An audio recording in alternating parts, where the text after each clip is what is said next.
Bienvenue sur Géopolitis. Vous prendrez bien un café avec du sucre ou alors une petite carafe de limonade, mais sans alcool.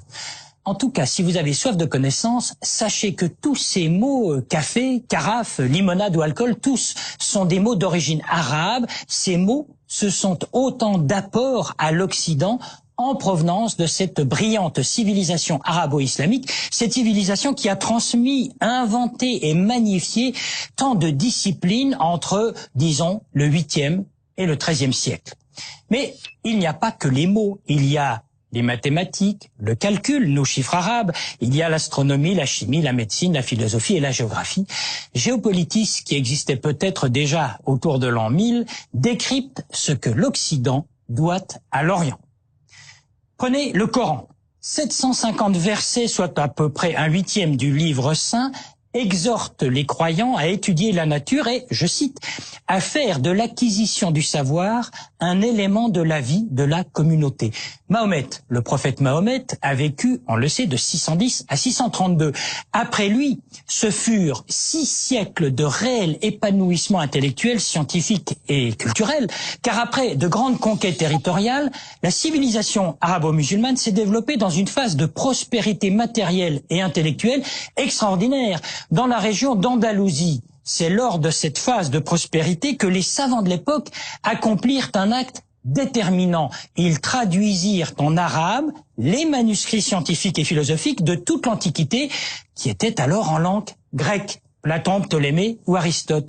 Ce fut aussi le cas à Cordoue, alors l'émirat de Cordoue, l'un des plus grands foyers de transmission à l'Occident de la pensée gréco-arabe avec un retentissement culturel qui est resté dans l'histoire. C'est à Cordoue, par exemple, lors d'une mission secrète, qu'un certain Gerbert d'Aurillac, un moine, a découvert l'origine de la numérotation de 1 à 9. C'était en l'an 999. Cordoue était alors en rivalité avec le Caire où déjà s'était créée une formidable bibliothèque, 1 600 000 volumes ou chapitres, comme on disait à l'époque, ce qui démontrait la passion de la civilisation pour le livre et pour la traduction du texte ancien. Et si l'on va vers l'Est, vers Bagdad, on apprend qu'à l'époque, des bibliothèques publiques, on en comptait alors une bonne centaine dans la ville. Bagdad, le califat de Bagdad, où les califes faisaient figure, disons, de despotes éclairés. C'était le temps des 1001 nuits. Alors, asseyez-vous sur le sofa ou dans l'alcôve, venez jouer aux échecs sur le satin du divan, rien que des mots qui nous viennent de Bagdad, du Caire ou de Samarcande.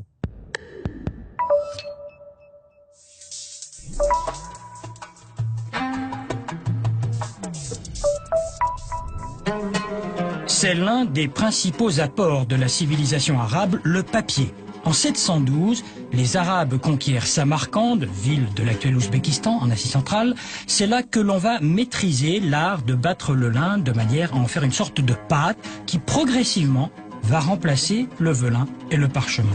En 794, on installe une première manufacture de papier à Bagdad. Parallèlement, la civilisation arabe développe toute une technique d'illustration et d'enluminure. On traite d'abord des ouvrages de médecine, de zoologie et d'astrologie. Le Coran, bientôt, fera l'objet d'enluminures remarquables. La tradition veut que l'écriture soit un don de Dieu. Dès lors, recopier le Coran, c'est entrer en contact avec le divin.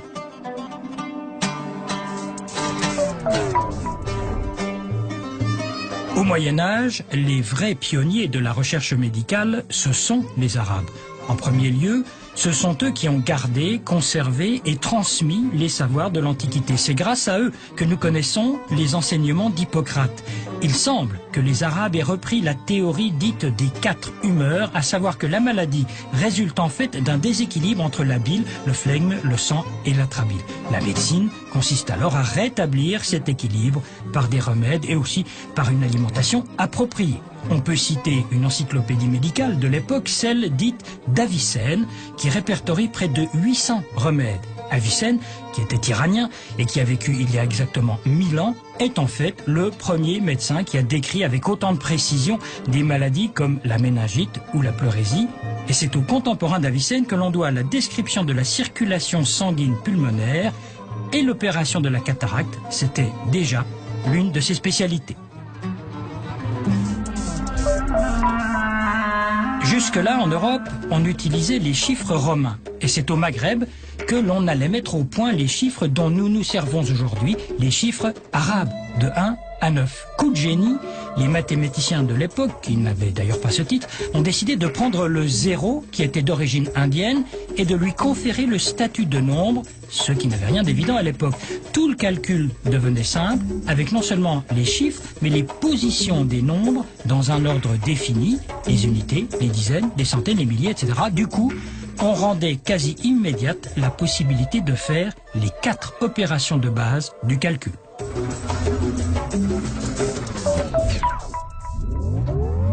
Un certain Al-Jazari, à ne pas confondre avec Al Jazeera, avait construit une monumentale horloge où des cercles représentaient le mouvement du zodiaque, du soleil et de la lune.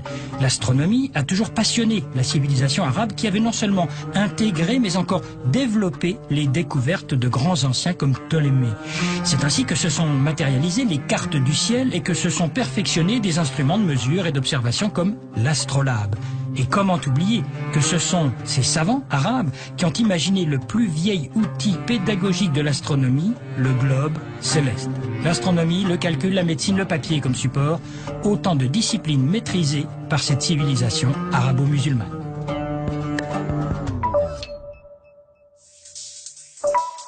Encore une information, dans le reportage, on parlait d'Avicenne, le grand médecin, qui était aussi philosophe d'ailleurs. Eh bien, renseignement pris, on s'est aperçu que son enseignement a été dispensé à la Sorbonne continuellement entre le XIe et le XVIIe siècle. Bravo. L'invité